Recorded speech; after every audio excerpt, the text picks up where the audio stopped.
buenas noches. Mi nombre es Francisco, soy alcohólico. Sí pedí la aclaración del tema porque ayer de repente estaba yo ahí sentado a un lado de la junta y no sabía cuál era mi tema. De tal manera que cuando me dijeron el tema, honradamente inventé lo que iba yo a decir porque no tenía ni la menor idea de qué carajo se esperaba de mí. Pero bueno, hoy sí me lo dijeron, cuando menos con un poco de anticipación, y hay una solución. Yo soy un alcohólico que tiene una enfermedad incurable, progresiva, inmortal, y por lo tanto me afecta física, mental y también emocional y espiritualmente. Mi vida había sido un desastre absoluto al tomar malas decisiones, al confundir la realidad. Yo confundía la magnesia con la gimnasia, pensaba que la luna era de queso y que el monte era de orégano. Y en el camino hice mucho daño, jodía a mucha gente y había hecho de mi vida un verdadero desastre. Llegué al grupo y me acuerdo bien que mi compañero Daniel me dijo: aquí con que el nuevo de no se caiga de la silla, ya con eso la hizo.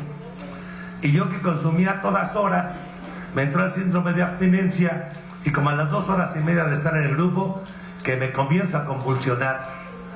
Y Daniel me recogió del piso, me abrió la boca con una cuchara de madera y me echó el té casi hirviendo, y mientras me lo echaba me decía: ánimo compañero, usted se va a acordar un día de esta cruda con mucho gusto. Y yo por dentro le mentaba la madre hasta la 5ª generación, porque yo lo que quería era un trago. Era el momento en que yo ya no podía más y estaba aceptando que debía parar. Ese momento de que uno acepta que va a parar sin saber ni por qué ni cómo, y sin embargo lo consigue, es el momento de la abstinencia. El alcohólico debe abstenerse de consumir sustancias tóxicas si verdaderamente quiere emprender el camino del programa. Pero no consumir tóxicos no se reduce solamente a las sustancias. Un poco después va a entender que tiene que abstenerse de consumir actitudes tóxicas, que tiene que abstenerse de consumir de alguna manera reacciones y emociones tóxicas. Eso antes de que comience el otro proceso, que es el que llamamos la sobriedad. Porque el proceso de la sobriedad, que es el que sigue a ese proceso de abstinencia, es el momento o el proceso en el cual el alcohólico comienza a desarrollar un verdadero crecimiento emocional camino a la madurez sobre bases espirituales, los valores que surgen del programa. ¿Y todo esto dónde lo hallé? Pues lo hallé en Alcohólicos Anónimos. ¿Y qué es Alcohólicos Anónimos? Ah, miren, pues es una comunidad de hombres y mujeres que comparten su mutua experiencia, fortaleza y esperanza para resolver su problema común y ayudar a otros a recuperarse del alcoholismo. En Alcohólicos Anónimos el único requisito es el deseo de dejar la bebida. Y para ser miembro de Alcohólicos Anónimos no se pagan ni honorarios ni cuotas. Nos mantenemos con nuestras propias contribuciones. Alcohólicos Anónimos no está afiliada a ninguna secta religiosa, partido político, organización o institución alguna. No desea intervenir en controversias. No respalda ni se opone a ninguna causa. Nuestro objetivo primordial es mantenernos sobrios y ayudar a otros alcohólicos a alcanzar el estado de sobriedad. Este mismo enunciado se recita antes de cada junta en todas partes donde hay una junta de Alcohólicos Anónimos. Me encontré con Factor X y resulta que también me he encontrado con gente que como que les tiene recelo a las gentes de Factor X. Y hay a quien incluso se atreve a decir que esto no va a funcionar o que están fuera de quién sabe qué. Y ¿saben qué? Mientras se cumpla con el enunciado, yo creo que se cumple lo que decía Granville W., que por cierto en el lenguaje del corazón afirmaba: si usted dice que es un miembro de AA, lo es, aunque el resto no lo reconozca.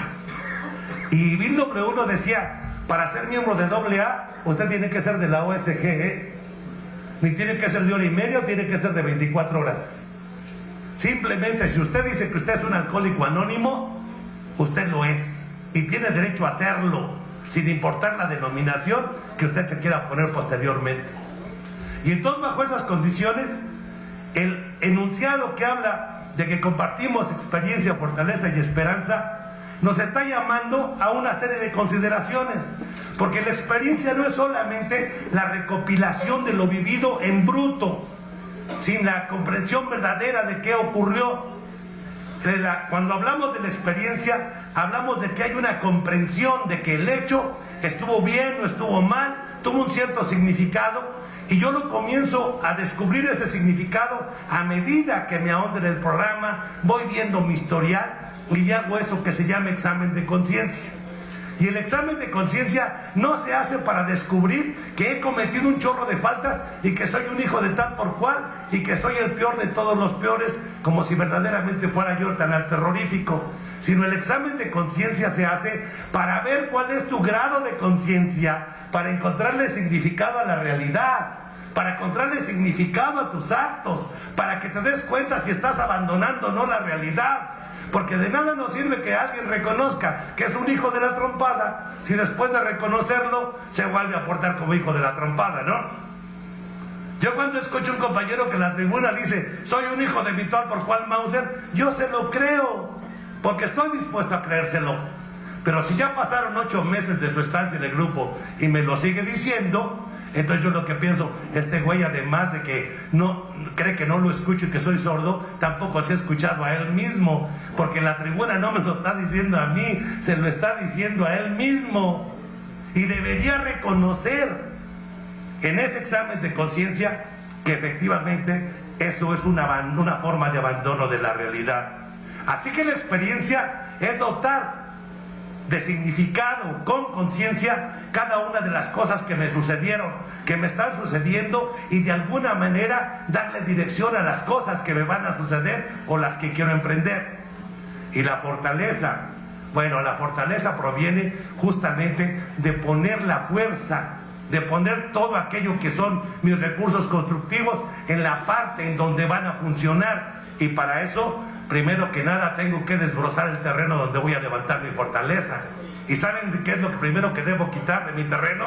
Lo que le estorba al levantamiento de esa fortaleza. Así como para construir una casa tengo que nivelar el terreno, para construir mi fortaleza tengo que nivelar mi orgullo. Y tengo que quitar de allí toda esa cosa que está estorbando, que me hace tropezar, que de alguna u otra manera hace que las cosas no queden como deben quedar. ¡Uta, qué experiencia en el grupo, compañeros! Creí que ya entendí y quiero llegar a mi casa y aplicarle el programa a mi mujer. Y a mi mujer, que no es alcohólica, no le interesa el programa de Alcohólicos Anónimos. Y entonces yo me enojo, y entonces a lo mejor hasta quiero inventar ahí el pretexto para irme a beber de nuevo. Si soy capaz de nivelar mi orgullo, me daré cuenta que voy al programa no para que el mundo a mi alrededor se componga, sino para componerme yo, para que el que tenga la comprensión de esa realidad sea yo. Y ahí lo que me estorba es el orgullo, es el ego, que lo tenemos a veces hasta como contamos el historial. Ay, los alcohólicos, cómo nos gusta presumir de pendejadas, ¿a poco no? Y entonces a veces en la tribuna alguien dice algo y el que está abajo lo descalifica porque él quiere ser más loco que el que está arriba. Y el mismo que dijo el otro güey está loco, cuando se sube dice cosas iguales o peores que las que dijo el otro al que está criticando, porque nos gusta competir a veces por ver quién fue más terrible. Yo le pegué a mi mujer, no, pues yo violé a las 3 con las que me casé. Yo me robé el dinero de la casa de mis papás, no, yo asalté un banco. Yo golpeé a un amigo, no, yo casi medio maté a 3 cabrones. Y eso nos gusta. Yo me emborrachaba con 3 copas, no, yo sí me chupaba la botella completa. ¿Los han oído? Cuando en el grupo de repente alguien que llegó porque quiere solucionar su problema y él cree que es un alcohólico, no faltamos los que decimos, se me hace que usted ni alcohólico es. Se subió a la rueda de la fortuna y vino a dar Alcohólicos Anónimos. O sea, el que fue más pendejo está criticando al que no lo fue tanto. Tenemos que nivelar nuestro orgullo. Tenemos que darnos cuenta que no sirve para nada. La derrota verdadera entonces no consiste en reconocer solo las consecuencias. Consiste en reconocer que tenemos graves dificultades basadas en el orgullo y en el ego para reconocer lo planito donde de aquí en adelante vamos a caminar de la mano del programa y guiado por nuestros padrinos. El orgullo tiene que cederle el paso a la construcción de la fortaleza. porque si no, cuando quieras sacar efectivamente la fuerza para vencer los problemas o las dificultades, te puedes tropezar con el ego, te puedes tropezar con el orgullo. Y no quiero decir que lo hagamos perfectamente y que todo vaya a quedar de poca madre. Sin duda nos vamos a dar algunos topes, pero también tenemos que reconocer, gracias a Dios, los que estamos en Alcohólicos Anónimos no somos perfectos, y creo honradamente que el programa tampoco lo es, cabrón. Y que la perfección no es una meta, sino solamente una guía hacia el mejoramiento espiritual constante. Y por último está la esperanza. Y si quiero tener esperanza, lo que tengo que saber es exactamente de qué fui capaz para ya no poderlo realizar, o cuando menos, junto con la conciencia y junto con la nivelación del orgullo, pueda yo tomar un camino distinto que me lleve hacia un lugar o hacia una circunstancia donde no tenga que sufrir lo que mi enfermedad me obligó a sufrir. Y para eso tengo que ser capaz de confesarme, de confesar y de dilucidar cuáles fueron mis faltas de manera puntual. Y no lo voy a hacer para declararme malo, no lo voy a hacer para que los demás me tengan miedo, no lo voy a hacer simplemente para mostrar mi locura, lo voy a hacer para darme cuenta que esas faltas no debían haber venido, y que si vinieron fue porque indudablemente tengo una enfermedad que me hace daño, que me aleja de la vida y que me impide estar en medio de los demás seres humanos. Y fíjense, esa experiencia espiritual que tiene uno cuando reconoce sus faltas, cuando se da cuenta de cómo el orgullo lo ha hecho tropezar, y cuando se da cuenta cómo con la conciencia uno no es capaz de encontrar el significado que debieron haber tenido las cosas, comienza a ser la primera hebra del libro, del hilo que se va a convertir en una experiencia espiritual profunda. Ayer les comentaba yo, estoy casado por 4 veces.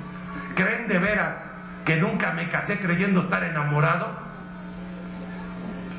En mi separación de las familias, 3 familias, dejé a 8 hijos, y no eran perritos, eran seres humanos. Y por lo tanto, imagínense nada más qué nivel de conciencia al no poder conceptuar el amor que pude haber tenido o que me tenían esas mujeres, y el amor y la responsabilidad y la posibilidad que esos niños representaban en mi vida. Y entonces se dan cuenta de una cosa, ¿no? La experiencia espiritual no tiene por objetivo poner los ojitos en blanco, no tiene por objetivo que te vuelvas muy religiosito, tiene por objetivo que descubras que la vida cotidiana es muy espiritual, porque cuando un alcohólico como yo llega a Alcohólicos Anónimos y golpeaba a su señora, y como llegó a Alcohólicos Anónimos ya no la golpea, eso es muy espiritual. Cuando un pinche ratero como yo llegó a Alcohólicos Anónimos y dejó de robar a partir de que entró al grupo, es una experiencia muy espiritual. Cuando uno como yo siempre fue un pinche embustero, un manipulador y un evasivo consigo mismo, y por fin se pone frente al espejo, se dice su verdad y por fin respeta y se respeta, eso es muy espiritual. Así que la espiritualidad no va a venir simplemente de ponerme de rodillas frente a una imagen religiosa, sino de aceptar la realidad que tengo enfrente y aceptar mi propia realidad y hacer que coincidan en torno a valores espirituales que brotan de la práctica del programa. Y fíjense nada más, cuando uno comienza a caminar ese camino, de pronto uno voltea y se da cuenta que han ocurrido cosas de las que yo no me creí nunca capaz. Yo trabajé en una clínica hasta hace 6 años y recuerdo que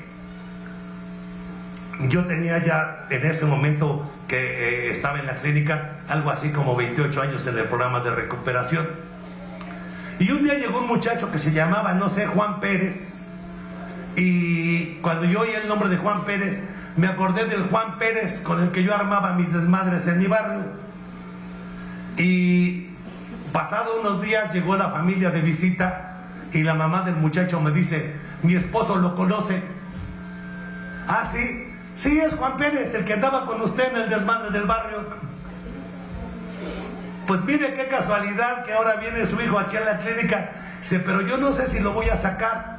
¿Por qué? Porque mi esposo Juan Pérez me dijo que lo conoce muy bien y que después de conocerlo sabe que usted es un pinche tranza mentiroso que nomás nos va a robar la lana y que no sabe ni madres de lo que está haciendo porque siempre fue un pinche impostor. Y me recomendó que mejor lo quite de aquí porque con usted corre un serio peligro de que le rompa usted la madre a mi muchachito. Habían pasado más de 20 y tantos años y Juan Pérez seguía creyendo que yo era el mismo, güey. Es más, fue en ese momento que me di cuenta que efectivamente lo que decía Juan Pérez de mí era cierto. Sí, se había robado, sí, se había asaltado, sí, se había manipulado, sí, se había destruido. Pero también me di cuenta que hacía mucho que ya no. Créanmelo. Por eso yo a veces pienso, ay, ¿cómo le pedimos milagros a Dios, no? Mi mamá está enferma de una enfermedad terrible y voy a la iglesia a pedirle a Dios que la salve porque de esta operación nomás se salva uno de cada 1000. Señor, salva a mi mamá en esta donde nomás se salva uno de cada 1000. O sea, salva a mi mamá y mata a los otros 999. Pero lo pedimos con tanto fervor que quizá en ese momento Dios se conmueve y dice, mira, lo está haciendo con tanto fervor, está bien. Hoy en lugar de que se salve uno de cada 1000, que sean 2 con la mamá de este güey. Y entonces ese güey sale y dice, Dios, milagro, Dios me hizo el milagro. Por Dios, Él no hace milagros, Él hace lo que puede hacer. Para Dios conceder una vida es parte de su poder, parte de su naturaleza. Dios es todopoderoso, ya se nos olvidó. Lo puede hacer todo. Ese no es un milagro. Eso es solamente lo que Dios es capaz de hacer. Ah, pero que este cabrón que les habla, mentiroso, huevón, impositivo, neurótico, iracundo, pendejo, como decía mi compañero, un día deje de hacer cosas que son pendejadas, que deje de madrear con su orgullo. Eso es un pinche milagro. Así que el milagro no ocurre cuando tú haces, cuando Dios hace tu voluntad, sino cuando tú haces la voluntad de Dios. Así que si quieren milagros, se están tardando, cabrones. Y el primer milagro sería que mañana alguien dijera, ¿qué crees? Paquito ya se levanta a trabajar el güey y no la arma de pedo. Y van a decir las gentes, milagro, cabrón. ¿Qué crees? Que el Paco ya no se pelea cuando se contradice con alguien y la gente va a decir, milagro, cabrón. ¿Qué crees? Que el pinche Paco ya no tranza a la gente y ya paga sus deudas. Milagro, cabrón, ¿no? Y entonces te das cuenta que los milagros ocurren cuando efectivamente dejas que esto, que es la realidad del programa, a partir del poder superior, obre sobre ti de tal manera que te des cuenta que el programa, el poder superior, han hecho para ti lo que tú no podías hacer por ti mismo. Y en ese terreno no hay soluciones a medias, compañeros. Nadie es medio alcohólico si en verdad lo es. Nadie está solamente medio recuperado. La verdad es que estás practicando el programa o no lo estás practicando. Pero además tienes el derecho de practicarlo como se te pegue tu gana. Mayo, abundan los compañeros en el grupo que juran que ellos se lo llevan nomás con el primer paso, ¿a poco no? Y regañan y regañan y regañan, como decía Oscar, a los compañeros que leen. En la mañana, no sé si era nomás para él o también para mí, pero nos gritaron, pinches sabios científicos, ¿no? Y a mí me dio mucha risa, porque dije, vaya, hasta que este güey ya se dio cuenta quién soy, ¿no? Pero la verdad es que a mí me resultaba muy divertido todo esto, porque imagínense alguien en un grupo repelando porque hay un sabio en el grupo. Puta, quisiéramos que hubiera uno en cada colonia, güey. Bueno, pues estos güeyes no quieren un sabio. Como les digo, efectivamente estamos al revés.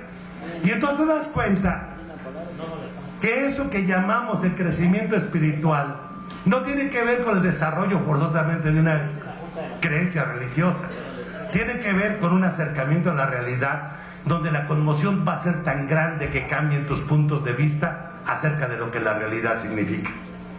Cuando Rowland H., antes de Alcohólicos Anónimos, paciente del doctor Carl Jung, que lo iba a ver desde Nueva York hasta Viena, no sé cuánto se tardaría en barco porque no había aviones en ese momento, para ir a consultar al doctor Carl Jung por su necesidad de atender su alcoholismo, y que después de varios años de estarlo visitando, la verdad, doctor, ¿qué está ocurriendo conmigo?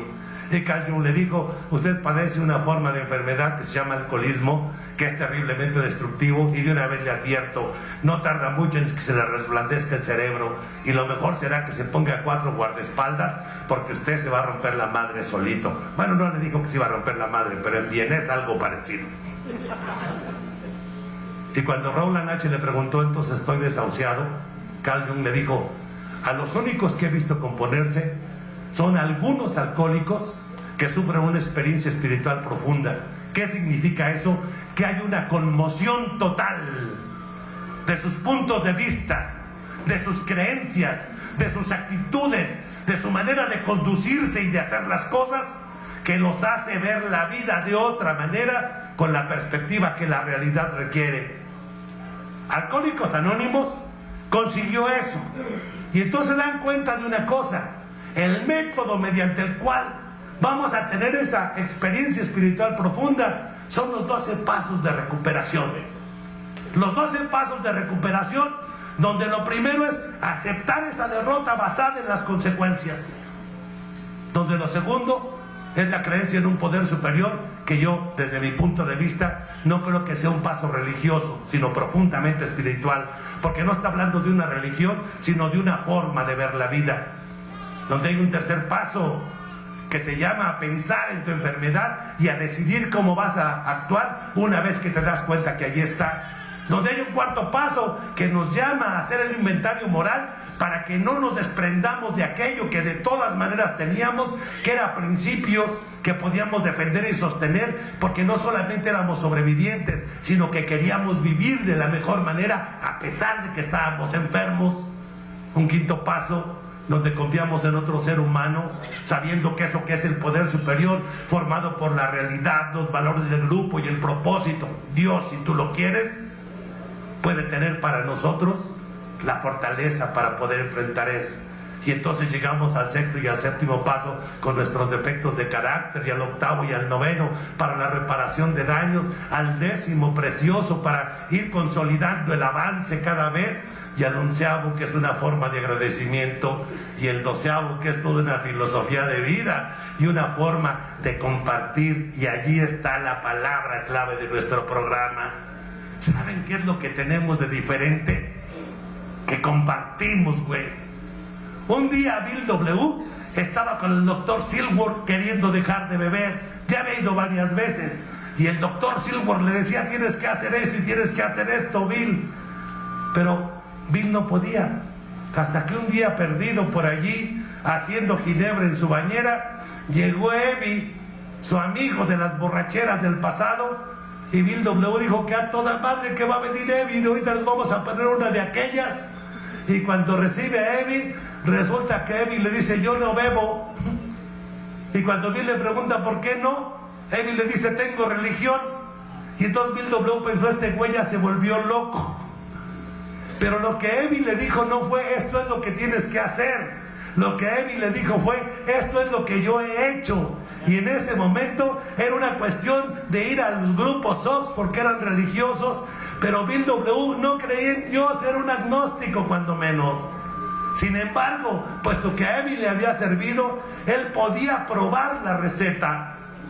Y cuando un poco después llega de nuevo al hospital con el doctor Silver, es cuando lanza su famoso reto, un reto temerario lanzado por un agnóstico: si hay un Dios, que se presente. O decir: a ver, si eres tan chingón, aparécete, ¿no? Y jura que en ese momento se le iluminó el cuarto, que sintió un aire como de montaña, y que pensó: así que este es el Dios de la Biblia. Yo pienso que probablemente estaba alucinando el güey. Pero el doctor Silver fue lo suficientemente generoso para no decirle: ya te estás volviendo loco, sino que a la mañana siguiente, porque Bill jura que se le fue la obsesión después de eso, lo encuentra relajadito y con mejor cara, y le dice el doctor Silver: ¿qué te pasó? Bill le cuenta lo que le ocurrió, y el doctor Silver, que era un hombre muy inteligente, le dice: si es lo único que tienes, agárrate de ahí. Y Bill dejó de beber. Sin embargo, comenzó a hacer todo lo necesario cada que se encontraba con un borracho para ver si podían tener la misma experiencia espiritual. Y por supuesto que no lo consiguió. Tuvo que llegar al encuentro con el Dr. Bob, que no quería verlo, que estaba dispuesto a concederle solamente 15 minutos para hablar con este borracho desconocido de Nueva York. Y que sin embargo, cuando Bill comenzó a decirle, esto es lo que me ha pasado, el Dr. Bob se enganchó y se quedaron 6 horas. Incluso el Dr. Bob le dijo, mire, a mí no me ha ayudado los grupos Oxford a los que usted va, ya fui y no me ayudaron. No me ha ayudado la medicina. Yo mismo soy un doctor y la medicina no me ha ayudado. Así que no veo cómo me puede ayudar un alcohólico de Nueva York. Y Bill W. le dijo algo que desde entonces se ha convertido en la mística de lo que los alcohólicos anónimos creemos. Bill le dijo, es que yo no vine a ayudarle a usted, yo vine a ayudarme a mí. Así que el paso 12 no se hace para que yo me sienta muy fregón. Yo llevaba a 500 al grupo. No, güey, tú necesitabas de 500 porque 500 veces estuviste a punto de romperte la madre, güey. Y de no haber sido por eso, te hubieras caído. Imagínense nada más, el Dr. Bob, médico, cirujano, proctólogo. ¡Ay, Dios! ¿Saben a qué se dedican los proctólogos? ¿Sí, de veras? Lo voy a decir quedito, al culo. Imagínense al Dr. Bob borracho y con la mano temblorosa echando a perder los culos de cientos de pacientes. Era un peligro en Akron, cabrón. Imagínate eso, güey. Así que cuando Bill W. llega, puso a salvo los traseros de la ciudad, güey, ¿no? Porque lo importante en esa reunión no fueron quienes se reunieron, sino lo que se dijeron allí. Y Bill W. habló de que esto es lo que me ha pasado, y el doctor Bo decía, sí, sí, así es, así es, así es. Por eso el historial tiene sentido como reflejo, y el historial es el tesoro sagrado de un adicto, es el templo sagrado de un adicto, es el templo sagrado de un alcohólico. Y ese templo sagrado, a veces los alcohólicos lo abren de par en par, expuesto a la curiosidad pública, sin importar quién chingados lo pueda ver, porque les parece que lo deben presumir. Miren el templo que tengo. Hay otros que, muy temerosos, cierran el templo a piedra y lodo, güey, y no lo abren ni a madrazos. Por más que les toques, allí están encerrados en su templo. Y los que van pasando por fuera, nomás oyen los putazos que hay por dentro. Dicen, se ha de estar rompiendo nada más este cabrón, pero no abre. Y hay los más sensatos que abren el templo cuando hace falta.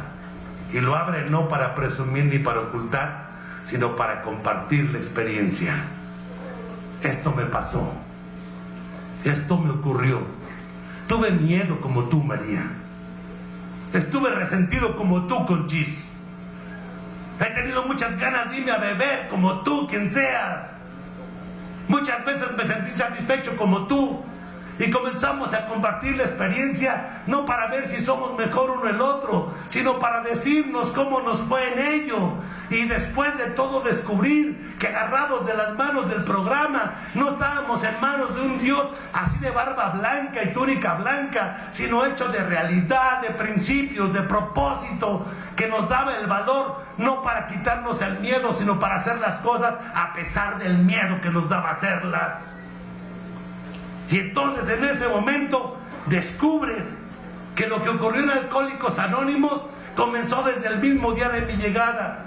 Cuando Daniel me dijo, aquí con que el nuevo no se caiga de la silla, quédate, compas. Y iba yo sin camisa, con los pantalones amarrados con un alambre, un zapato de uno y otro de otro, una puñalada en un brazo y el hocico y la nariz rota. Y sin embargo me abrazó, me sentó, se ocupó de mí, me estaba invitando a pertenecer a esta comunidad de hombres y mujeres que habían encontrado allí una solución para sus vidas. Y ni siquiera me estaba invitando solamente a condición de que yo le firmara un compromiso de quedarme.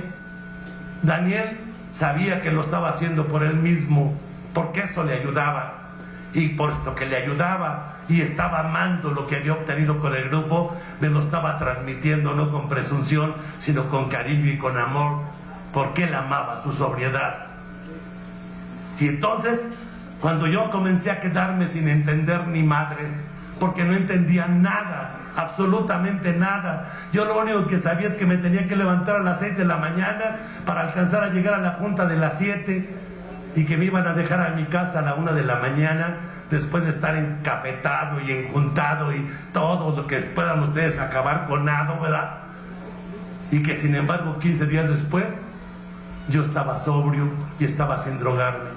Me lo había rogado mi madre, me lo habían rogado las mujeres de mi familia, me lo habían rogado mis hijos, me lo había pedido mi patrón, me había amenazado la policía en México, y yo no conseguía dejar de beber. Todavía recuerdo una mañana por ahí, por Avenida Chapultepec y Monterrey, que me detuvieron los pinches policías. Yo ni siquiera tenía la idea, desperté, digamos, cuando el pinche policía me estaba dando una cachetada, pero fuerte, que me volteó la cara de un lado a otro. Me dijo, ¿verdad que sí? Y yo dije, ay, güey, ¿de qué se trata? ¿Sí o no? ¿Sí o no? Y me dio la cachetada. Dije, sí. Y cuando me dijo, ¿sí qué? ¡Pum! Me da la cachetada. Le dije, no, ¿qué? Decídase, güey. Porque yo no sabía cómo reaccionar. Yo nomás me dejaba golpear. Y ahora resulta que estaba yo ahí en un grupo siendo invitado a recuperarme. Que yo la atendiera o no era diferente. Pero ese grupo tenía algo más. No solamente me estaban invitando, sabían a quién estaban invitando. Sabían que yo era un alcohólico. No estaban esperando que yo les fuera a decir mentiras.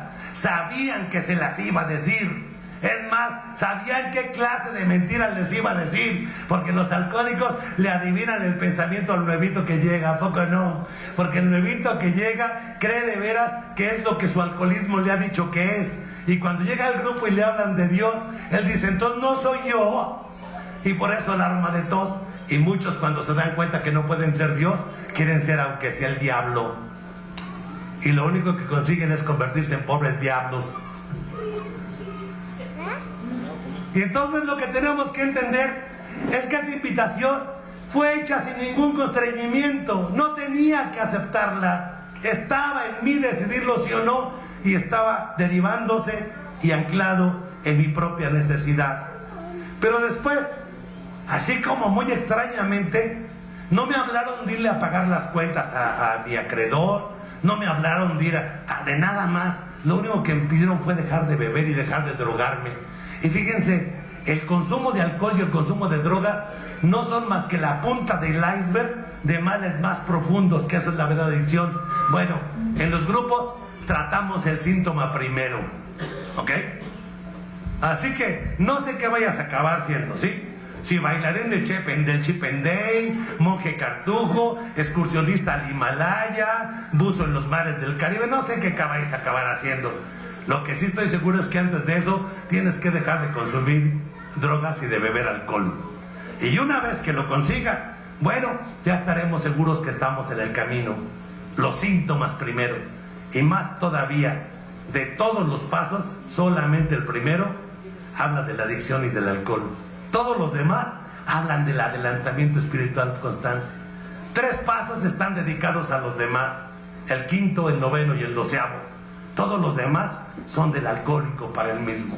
Y el cambio va a ser el cambio interno. Ese que te permite ver las cosas de maneras diferentes. Eso que te hace actuar de manera diferente. ¿Qué más había pasado? Me comprendían. Cuando menos eso decían. Entendían lo que había pasado conmigo y tenían una gran comprensión. Pero no eran indulgentes ni de broma, güey. Eran así como el Oscar, ¿no? Que de ¡bum! Como van las pinches cosas, y uno se lo agradece al güey, ¿no? ¿Por qué? Porque yo quería poner enfrente de nuevo mis pretextos. Es que la culpa es de mi mamá, es que la culpa es de mi papá, es que la culpa es de mi vieja, es que soy muy pobre, es que soy muy feo, es que soy muy inteligente, estoy muy pendejo, hasta que me dijeron, ya, déjate de pretextos, y siempre me volvían a la realidad y no me daban chance de esa situación. ¿Y qué más ocurrió? No dejaban de hablarme del programa. ¿Se han fijado, las familias sobre todo, con qué entusiasmo hablamos del programa? Ya quisieran las señoras que su viejo hablara de ellas como habla de su padrino, cabrón.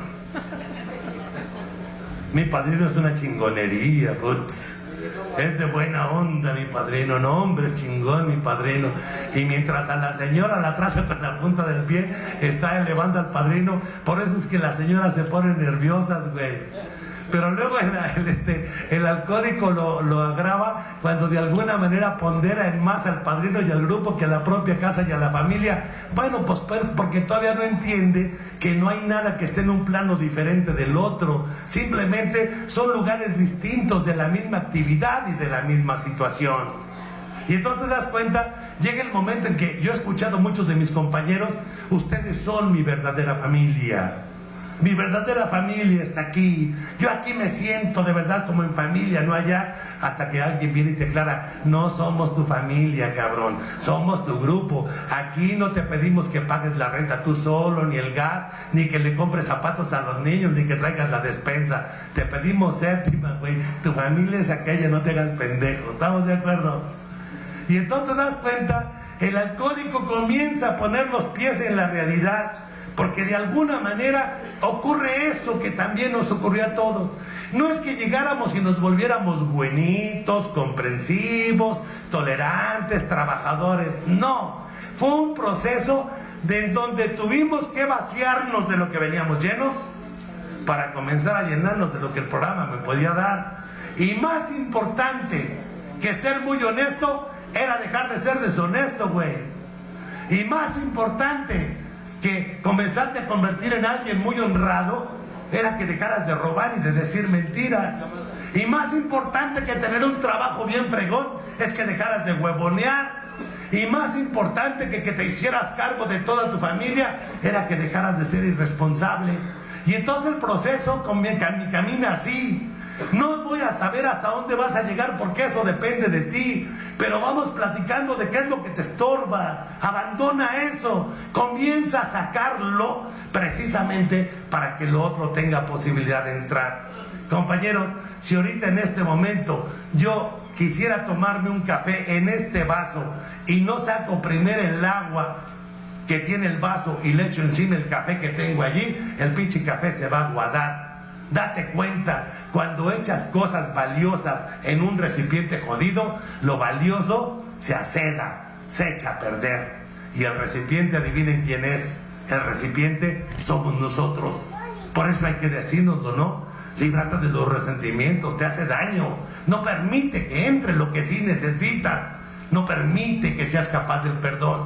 Líbrate del rencor y del miedo, porque eso no permite que entre lo que sí necesitas, que es el amor y la situación de vivir tranquilo. Líbrate de las manos, de decir todo ese rollo. Ay, los apegos cómo joden, ¿no? Ótale, las dependencias de todo tipo. Y entonces la solución es esto que Alcohólicos Anónimos me proponían: un programa de 12 pasos que además está re facilito. ¿A poco no? Primer paso, yo no puedo. Segundo paso, el poder superior puede. Tercer paso, pues no sea pendejo, deje que el poder superior le ayude.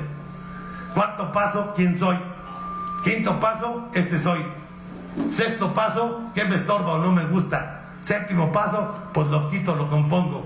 Octavo paso, ¿cuánto debo? Noveno paso, lo pago. Décimo paso, ¿cómo voy? Onceavo paso, gracias Señor. Y doceavo paso, está de poca madre, vamos a compartirlo con lo demás. ¿Eso es difícil? No me friegue, porque si me dicen que eso es difícil, entonces, como decía Oscar, no solamente son alcohólicos, sino que tienen un pinche problema cerebral muy grande, cabrón. El programa es sencillo, pero hay que practicarlo. El programa te está llamando no a que dramáticamente luches contra tu naturaleza y contra tus instintos desbocados. No, el programa te está llamando a ya para de hacerte pendejo, por favor. Comienza a ver la realidad con ojos nuevos. No estás solo para hacerlo. Aquí hay gente que yo la ha vivido. Aquí hay un programa que es un instructivo. Aquí están las posibilidades hasta de equivocarse. Pero por favor, no andes buscando soluciones mágicas Qué tentación de tener la solución mágica para que solamente con decir ese mantra, acudir a ese lugar o con esta situación, yo ya no tenga que hacer nada para resolver todos mis problemas. Y la mala noticia es, ¿sabes qué? Nos estamos recuperando no para alcanzar la perfección y la seguridad absoluta, nos estamos recuperando para responder al reto de vivir, para responder al reto de pensar y de alguna manera, para viviendo con esos principios espirituales, elegir y después de elegir, vivir y aceptar las consecuencias que se deriven de nuestra elección. Si alguien me pregunta, para mí esa es la verdadera definición de crecimiento emocional. Tengo unos principios, estoy puesto en la realidad y elijo, y una vez que elijo, corro con las consecuencias y no la voy a armar de todos porque fue mi decisión. Fíjense nada más, cuando yo pienso todo esto, digo, Alcohólicos Anónimos me enseñó a caminar con confianza, con responsabilidad y con libertad alrededor de mi vida, junto con todo mi historial, y no tuvo que convertirse algo así como en lo único y más maravilloso que yo necesitaba, porque Alcohólicos Anónimos no necesita que lo convirtamos de nuevo en una especie de gueto espiritual, ¿ok? No puede ser una especie de trinchera o encerrona espiritual. Alcohólicos Anónimos es la vida actuante, la vida viviente, y bajo esas condiciones, compañeros, uno puede vivirla de todas las maneras si está viviendo en el programa de recuperación. ¿Para qué me sirve la experiencia de mis compañeros? Para verme en ellos, para descubrir en ellos lo que no he descubierto en mí mismo, para encontrar en ellos lo que no he encontrado en mí mismo, y para mostrarles también lo que yo tengo en un momento determinado para que se reflejen en mí y que ambos nos convirtamos en un mejor ser humano cada vez. Alcohólicos Anónimos es una parte de mi vida, pero también tengo que confesarlo, no lo es todo.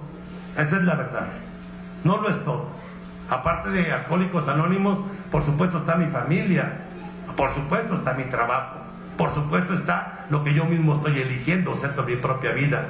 Pero Alcohólicos Anónimos contiene todo lo que yo necesito para en cada caso normar el criterio y elegir qué camino voy a tomar, este o el otro, en el trabajo, en la familia y en cada una de las cosas que hago. ¿Por qué? Porque tengo que respetar el programa. Había quien decía que el programa se le asemejaba como ese trenecito que en San Francisco va por la calle Powell, ¿verdad? Tú lo conoces, ¿no? Que sube y que al llegar arriba los pasajeros se bajan y lo voltean para que el tren se baje. Y los que cuando llegan abajo lo voltean para que vuelva a subir. Bueno, Alcohólicos Anónimos es así, ese trenecito que hace. Yo creo que los primeros 3 meses el grupo no daba golpe. Nos subíamos a la tribuna con nuestra solemnidad, explicarles nuestro historial y lo que habíamos sufrido y cómo habíamos encontrado. Y los pinches escuincles no nos pelaban, cabrón. Nomás agarraban los chocolates y se aventaban bolitas de papel y se picaban el trasero y todo. Y hacían un pinche escándalo y no nos pelaban. Me acuerdo que le dije a mi compañero Raimundo, esto no está funcionando, güey. Me dijo, ¿qué? ¿Crees que nos van a tener confianza nomás porque estamos muy recuperados? Son niños de la calle, güey. Aprendieron a desconfiar de todos. Pero el hecho de que estén allí sin que se salgan, quiere decir que están oyendo. ¿Sabes cuándo vamos a darnos cuenta que ya escucharon? ¿Cuándo? Cuando el primero de ellos se suba a la tribuna y nos miente la madre. Dicho y hecho, pasó como una semana y el más grande, el lidercillo del grupo, levantó la mano, aleluya. Y entonces cuando se levanta el güey, se sube a la tribuna y dice, yo nomás me subí a decirles que ya me tienen hasta la madre, pinches viejos hijos de su cabrona madre. Y se bajó y Raimundo me pega con el codo y dice, ya la hicimos, güey. Porque los alcohólicos solemos reaccionar así a las cosas, ¿estamos de acuerdo? Y efectivamente ya la hicimos. Eso fue por el mes de marzo. Junto con esos niños de la primera camada, llegó un chiquito. El antropólogo dijo que tenía 8 años. El psicólogo dijo que lo habían abandonado en la calle a los 3. ¿Qué se necesita para abandonar a un niño de 3 años en la calle? ¿Qué falta pudo haber cometido un niño de 3 años para merecer ser abandonado en la calle? ¿Qué desgracia pudo haber traído un niño de 3 años para merecer el rechazo que lo mandó a la calle? Y la respuesta es ninguno. La verdad es que al niño lo abandonó en la calle una mujer que se moría de miedo, que no supo entender porque no tenía con qué, quizá, que ese niño representaba una esperanza en su vida y que no era un estorbo ni una desgracia, sino la vida respondiendo, pero lo abandonó en la calle. Y el niño tuvo para su alojamiento las terminales del metro, las casas abandonadas, los baldíos. El niño tuvo para su comida la comida podrida que abandonan en los restaurantes de lujo de la Ciudad de México. El niño tuvo para su amor el amor ríspido y violento de los niños de la calle. Y para su miedo, el niño tenía tiner, cemento, marihuana. El mes de noviembre, 8 meses después de que habíamos abierto el grupo, un día ese niño de 8 años me dijo: ¿puedo platicar contigo? Quiero platicar muchas de las cosas que me pasaron.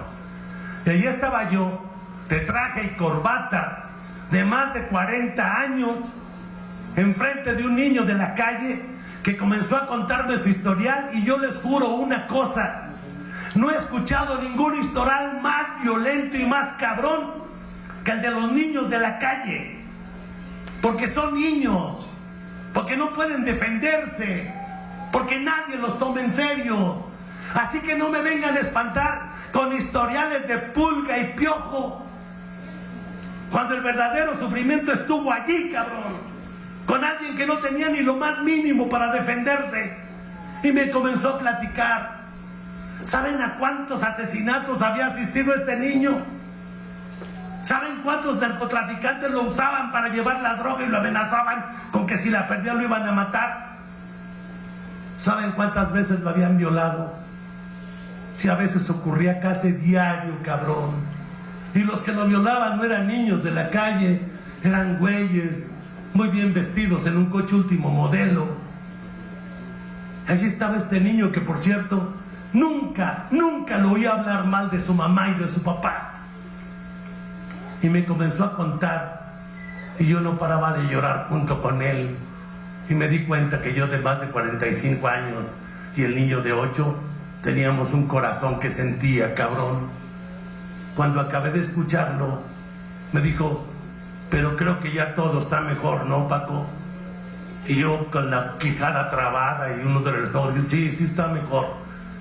Me dice: tengo 8 meses en el grupo. Le dije: sí, bendito sea Dios.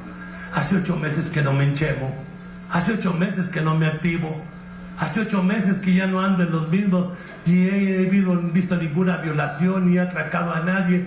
¿Verdad que ya estoy bien, Paco? Sí, ya estás bien. Era noviembre y me dice: entonces ¿tú crees que ahora sí me traerá regalos Santa Claus en la Navidad porque ya me porto bien? Puta. Me acuerdo que le dije: claro que sí, mijo. Santa Claus te va a traer regalos. Él sabía quién traía los juguetes. Lo que me estaba preguntando no era eso. Lo que me estaba preguntando era: ¿crees que podré volver a ser niño? Esa era la pregunta real.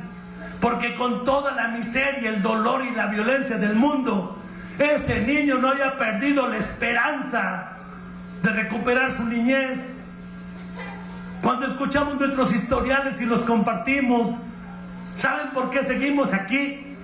Porque con todos nuestros fracasos, nuestra torpeza, nuestras equivocaciones, con todo y ese pinche pasado, con todo y el rencor, no hemos perdido las ganas de ser dignos, de amar a mi mujer, de amar a mi hijo, de amar a mi pareja, de amar a mis padres, de amar a mis amigos. Porque esa es la solución, güey. Son las experiencias que nos forman. Hoy en la mañana que decían: vienen de muy lejos porque seguramente sus viejas los mandaron, dije: válgame Dios, qué falta de perspectiva, ¿no? Y sin embargo, ese mismo, estoy seguro que quisiera que su vieja lo quisiera. Ese mismo estoy seguro que quisiera que sus hijos lo quisieran y lo recibieran. Porque a eso venimos. Y entonces te das cuenta, hay una solución. La solución es el programa de Alcohólicos Anónimos, la realidad y la esperanza y el amor que brotan de él. Yo por lo pronto tengo una convicción, compañeros. Yo seguro que me voy a ir al cielo cuando me muera. Sí, a huevo. Y allí los espero. ¿Saben por qué? Porque estoy seguro que cuando yo llegue al cielo, a la puerta del cielo me va a preguntar Dios: ¿y tú qué haces aquí, güey? ¿Cómo qué, Señor? Pues si disfruté de poca madre de todo lo que estaba allá abajo. Imagínate, 4 esposas oficiales, además unas no oficiales, tuve un chorro de hijos, conocí la música de Pérez Prado, de los Beatles, de los Rolling Stones, de Led Zeppelin. Además, pues vi bailar un chorro de viejas que me encantaban, tuve muchos amigos, fumé mota, tomé pastas, chupé alcohol, hice muchos desmadres. Y después llegué a Alcohólicos Anónimos y había alcohólicos con los cuales compartir y pasábamos la noche en vela hablándonos de las cosas. Tuvo de poca madre porque además tenías carne en su jugo, tortas ahogadas, pozole, gorditas de Huehuetenango. Fui a conocer a algunos güeyes que me hablaban mal de no sé cuántas cosas y todo lo aguanté, Señor. ¿Y sabes qué? Todo eso me hacía sentir vivo. Y entonces yo estuve agradecido de que me trajeras a la vida cuando entendí que todo eso era parte de lo que me tocaba vivir y que tú me lo habías dado. Y me vas a decir: ¿de veras, Paco? Sí. Así, pásale, güey, tú sí supiste para qué era la pinche vida. Y cuando me pase Dios, va a llegar el pinche diablo con mi cuarto paso, compañeros. Y le va a decir: ¿cómo que lo estás dejando pasar este güey? Mira todo lo que hizo. Y Dios lo va a ver y va a decir: andaba pedo, hombre, ni cuenta se dio de lo que hacía. ¿Se ríen? Bueno, pues eso es tan real que si no lo creen, entonces díganme qué carajos hacemos aquí. Porque después de todo lo que pasó, después de todo lo que ocurrió, aquí está Alcohólicos Anónimos diciéndote: aquí está el cielo, cabrón. Ya hay 2 puertas, una que dice camino al cielo y otra que dice putizas gratis. Bueno, pues hay güeyes tan locos que se meten a las putizas gratis porque ellos son bien cabrones y van a ganar. Pero el programa es otra cosa. Dicen que Juan el Bautista andaba predicando, lo agarraron preso y ya preso mandó a sus emisarios a preguntarle a Cristo que si él era el Mesías que estaban esperando. Y Jesús le dijo: vayan con Juan y díganle lo que han visto. Díganles que aquí los enfermos sanan, los cojos caminan, los ciegos ven, los muertos se levantan y se reparte la buena nueva. Si alguien me pregunta qué es Factor X, ¿qué son los locales de Carlitos y de Agustín? Que Dios los bendiga mucho, cabrón. Yo le diría: son los lugares donde los ciegos ven, donde los cojos caminan, donde muchos que están muertos se levantan y donde continúa repartiéndose la buena nueva. Estos somos. Hay una solución. Sí podemos. ¿Aceptamos el reto o nos rajamos porque a veces creemos que no podemos al olvidarnos de quiénes somos?